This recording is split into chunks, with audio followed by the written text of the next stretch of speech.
আজ বাংলার জনপ্রিয় নায়ক সালমান শাহর ২৮তম মৃত্যুবার্ষিকী। মৃত্যুর পরও যে এত সময় ধরে জনপ্রিয় ও মানুষের আগ্রহ এবং আলোচনায় থাকা যায় তার অনন্য উদাহরণ তিনি। আজ ৬ সেপ্টেম্বর স্মরণীয় এ নায়কের চলে যাওয়ার দিন। ১৯৯৬ সালের এই দিনে মাত্র ২৪ বছর বয়সে রহস্য ঘেরা মৃত্যুকে আলিঙ্গন করে তিনি পাড়ি জমান না ফেরার দেশে।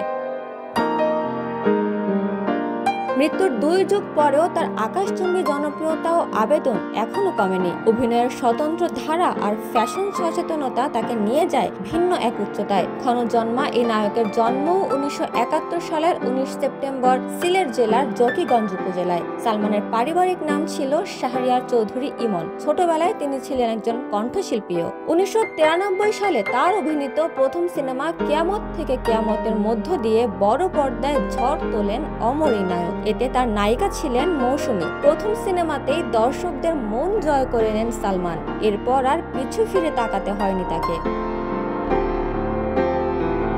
মৃত্যুর এত বছর পার হয়ে গেলেও সালমান শাহ খুন হয়েছে নাকি আত্মহত্যা করেছে তা জানা যায়নি। ২৭ বছর ধরে চলছে তার হত্যা মামলার প্রক্রিয়া। এদিকে টেলিভিশনের এক সাক্ষাৎকারে এই অভিনেতার মা নীলা চৌধুরী মামলাটি পুনরুজ্জীবিত করে ফের ছেলে হত্যার বিচার দাবি করে বলেন, সালমান শাহ আত্মহত্যা করেনি, ভারত থেকে এজেন্ট এনে পরিকল্পিতভাবে হত্যা করা হয়েছে।